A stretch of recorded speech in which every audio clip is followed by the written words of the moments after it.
Եվ նման նախաձեռնությունները նաև պատասխան են ցավալիորեն երբեմն հնչող են հարցին, որ բայց այդ չեն այդ սփյուռքը, այսինքն ինչ են արել կամ սփյուռքի ներուժը հնարավորությունը ներգրավվածության ողջ պոտենցիալը, երբ որ չափվում է պատերազմական պայմաններում, ասենք Հայաստան հիմնադրամին տված բարեգործական գումարներով, որը շատ սխալ մոտեցում է, սա է ճիշտ պատասխանը այդ ամենի։ Այսինքն պոտենցիալը նպատակասլաց ձևով ձեր ղեկավարությամբ հարաբերությունների փոխելն էր բարեգործությունից դեպի ներգրավվածություն, ներդրում, մարդկային ռեսուրսների ներգրավվածություն, իրական հնարավորությունների շարունակական եւ անգլերեն ասեմ sustainable ներգրավվածությունը, որը պետք է շահութափեր լինի բոլոր կողմերի համար եւ նման այս նախաձեռնությունները եւ բիզնես ներդրումները դրա ամենալավ օրինակն ու ապացույցն են ու մինչև վերջ պետք է սա հասցնենք, որպեսզի նաև կիրառականորեն կարողանանք ներկայացնել հանրությանը։ Շատ լավ։ Իդեպ դուք խոսեցիք Հայաստան համահայկական հիմնադրամի միջոցների մասին, ես նկատեցի, որ ընդդիմության շարքերից էլի խոսում են, որ հիմնադրամի միջոցներից յուրացվել են, գողացվել են։ Ես ուզում եմ հիշեցնեմ, որ ազգային ժողովում քննիչ հանձնաժողով էր ձևավորվել եւ քննիչ հանձնաժողովը ղեկավարում էր ընդդիմության ներկայացուցիչը։ Պետք է արձանագրել ուր է այդ քննիչ հանձնաժողովը, բա ուր է իրանց եզրակացությունը։ Ինչի չի կազմակերպվում, չի շարունակվում այդ քննիչ հանձնաժողովի աշխատանքը։ Ասենք թող հանրությանը պարզաբանում տան։ Էլի հազար ներողություն դուրս են գալիս տակից գլխից խոսում են։ Բաները, որոշ կաշառակերներ եւ չասենք ում մասին է խոսքը, չնայած բոլորս է հասկացանք, որ խոսքը Ռոբերտ Քոչարյանի մասին է։ 100 միլիոն, չգիտեմ, հիմնադրամից գողացնի։ Արծվիկ Մինասյանը չէր այդ բանի քննիչ հանձնաժողովի ղեկավարը։ Ուր են, բա ուր է իրանց զեկույցը։ Թող մի հատ գրեն, ստորագրեն, որ գողացվել է, մենք էլ այդ դեպքում կիմանանք ինչ անենք։ Սիրուն կդիմենք դատարան եւ նրանց կստիպենք հակառակը պնդել։ Ոչ թե կստիպենք դե յուրե, որովհետև մենք գիտենք, թե ինչա տեղույթն ունեցել եւ գիտենք, որ իրենց ասածը տեղի չի ունեցել։ Եվ այս հայտարարություններն էլ ես չգիտեմ, մենք հակադարձում ենք, չենք հակադարձում, բայց էլ եմ ասում, փաստերն է, որ կար քննիչ հանձնաժողով։ Հիմա ես նայեցի, ոնց որ լուրջ չկա այդ հանձնաժողովից։ Իրանք ասում էին լծակներ, ես անենք, բացահայտենք, բայց ինչի՞ չեն բացահայտում։ Թող բացահայտեն։ Համեցեք։ Պարոն վարչապետ, զեկուցելու բան չկա, այսինքն թեմա չկա։ Ի սկզբանե դա եղել է կեղծ օրակարգ, փուչիկ։ Հետևաբար ինչ գոյացնեն, ինչ կարողանան ներկայացնել հասարակությանը եւ մի բան էլ նշեմ, որ ի վերջո Հայաստան համայնքական հիմնադրամի հոգաբարձությունների խորհրդի մեջ ներկայացված են համարյա բոլոր այն ուժերը, որոնք այդ հարցը բարձրացրել են։ Իրենք խորհրդի մեջ են, իրենք կառավարող մարմնի անդամ են։ Խորհուրդ այդ հարցը քննարկել է եւ եկել է եզրակացության, որովհետեւ թեմա չկա, այսինքն հիմնադրամի խորհուրդն է հենց եկել այդ եզրակացության, բայց ես դրա մասին չեմ ասում։ Ազգային ժողովում քննիչ հանձնաժողով ձևավորվել է, թող այդ հանձնաժողովը այդ եզրակացությունը տա։ Ում են կանչել, ինչ են արել, ես անկեղծ ասած գիտեմ, որ հիշում եմ, որ սկսեցին աշխատել ու տենց գնաց կորավ, բայց հանձնաժողովի նախագահը հենց Հայաստան խմբակցությունը ներկայացնող անձ է, եւ այդ անձը թող պատասխան տա, բա ինչ եղավ, ուր է, ինչ եզրակացություն ունեն։ Շատ լավ, հարգելի գործընկերներ, առաջարկում եմ անցնել զեկուցվող հարցերի քննարկմանը, բայց կներեք եւս մի ցավալի թեմա կա, խոսքը 3 ճամբարակում տեղի ունեցած պայթյունի մասին է, որը պարոն Մկրտչյանի վերջո հաստատվեց, որ գազի արտահոսքից է պայթյունը տեղի ունեցել, թե դեռ պետք է քննություն տեղի ունենա։ Շնորհակալություն։ Մեծարգո պարոն վարչապետ, հարգելի գործընկերներ, դեպքի առնչությամբ նշեմ, որ 3 հունիսի 11-ին ժամը առավոտյան 0:34-ին ահազանգ է ստացվել ճգնաժամային կառավարման կենտրոն, որ ճամբարակի Գարեգին Նժդե փողոցներից մեկում շենքի բնակարաններից մեկը այրվում է եւ հրդեհ կա, անմիջապես դեպքի վայր են ժամանել 2 մարտական հաշվարկ եւ պարզվել է նախնականով, որ գազի արտահոսքի հետևանքով կուտակված գազի պայթյուն է տեղի ունեցել եւ շենքի փլուզում ներգրավել են անմիջապես նաեւ որոնողափրկարարական ուժեր, լրացուցիչ, հավաք տագնապի ազդանշանով այսպիսի հայտարարություն ունեցել ենք փրկարար ծառայությունում, 282 փրկարար ծառայողը ներգրավել որոնողափրկարարական աշխատանքներին, ցավալիորեն ունեցել ենք 5 զոհ,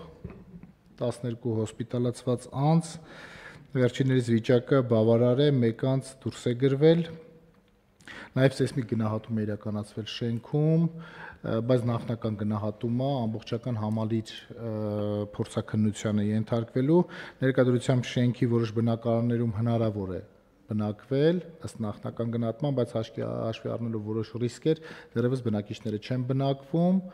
եւ թե տարածքային կառավարման ենթակառուցվածքների նախարարության, Գեղարքունիքի մարզպետարանի եւ Հայաստանի ինքնապետարանի հետ կատարվել են աշխատանքներ, քաղաքացիներին այս առումով աջակցություն տրամադրելու համար, բոլոր բնակիչների համար նախատեսված են կացարաններ եւ անհրաժեշտ պարագաներ, մեծամասնությունը բնակչության հրաժարվել է բնակարանների տանն են բնակվել, 2 կին ունենք, որ օգտվել են եւ այս պահին հյուրատանն են բնակվում։ Դեպքի արդիվ նախաձեռնվել է քրեական վարույթ եւ պատճառների հատվածը այս շրջանակներում վերջնական կպարզվի։ Պարոն վարչապետ, ներկայումս ոստիկանության վերակարգերը իրականացնում են դեպքի վայրի պահպանություն, բնակիչների գույքը չկորսնվելու նախապայմանով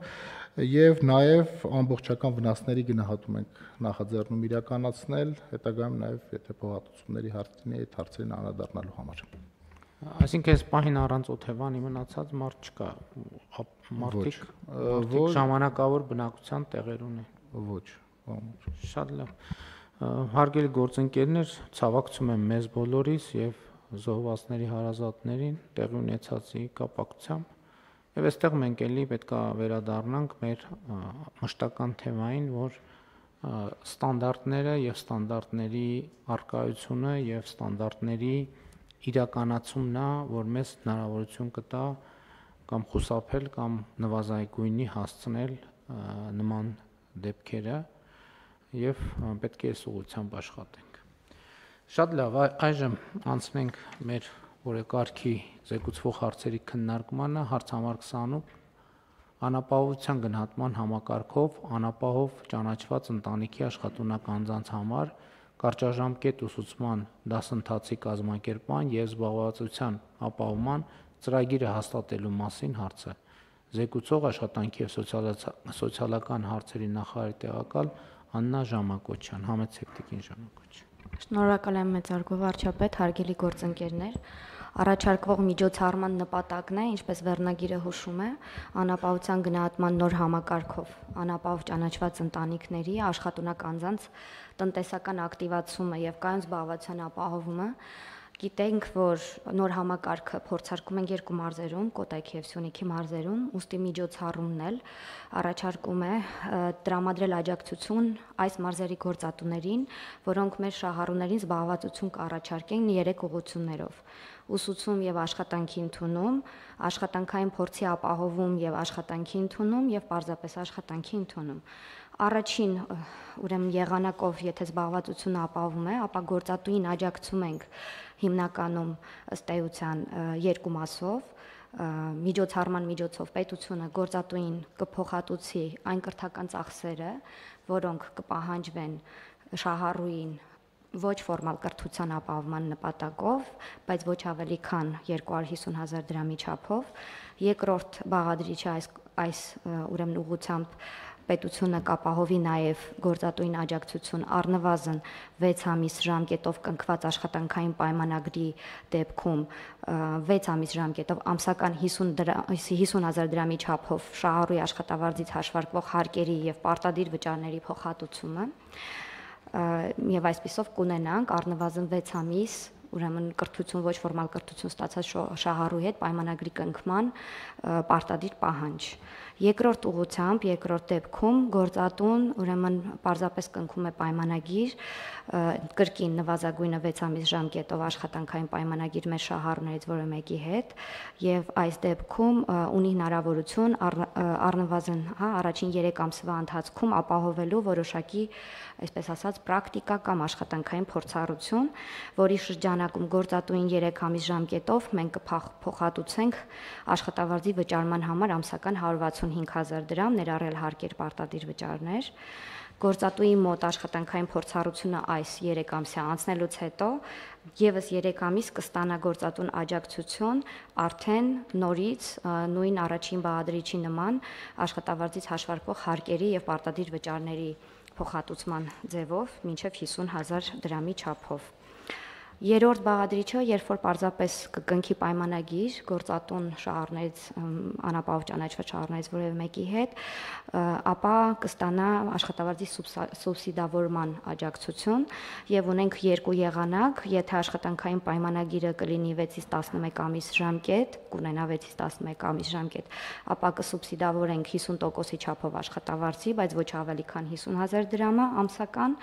եւ 12 եւ ավելի ամիսների դեպքում կնքված պայմանագրի դեպքում մենք կունենանք 6 ամիս ժամկետով գործատուին աջակցություն, ամսական աշխատավարձի 70%-ի չափով սուբսիդավորում, բայց ելի ոչ ավել, քան նվազագույն ամսական աշխատավարձի չափն է 75,000 դրամը։ Ծրագրով ուրեմն մեր միջոցառումը նաեւ նախատեսում է որոշակի ռիսկերի զսպման գործիքներ, մեխանիզմներ, այսինքն հետգանձման եղանակներ եւ գործատուից եւ շահառուից ծրագրի պահանջներից շեղվելու դեպքերում միջոցառումը իրականացվելու է եւ իրականացվում է e-work AM համակարգի միջոցով, սա մեր զբաղվածության կամ այսպես ասած աշխատանք փնտրողների եւ գործատուների համատեղման այն համակարգն է, որտեղ մի կողմից գործատուները փնտրում են աշխատողներ, մյուս կողմից աշխատանք փնտրողները գտնում են համապատասխան հաստիկներ, այս ուրեմն գործիքի միջոցով այս համակարգը արդեն մշակված է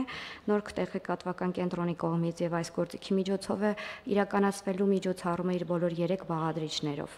Միջոցառումը բխում է 24 թվականի դեկտեմբերին կառավարության հաստատված 2025-2031 թվականների զբաղվածության ռազմավարական ծրագրից եւ իհարկե անապահովության նոր համակարգի բարեփոխումներից։ Շնորհակալություն, խնդրում եմ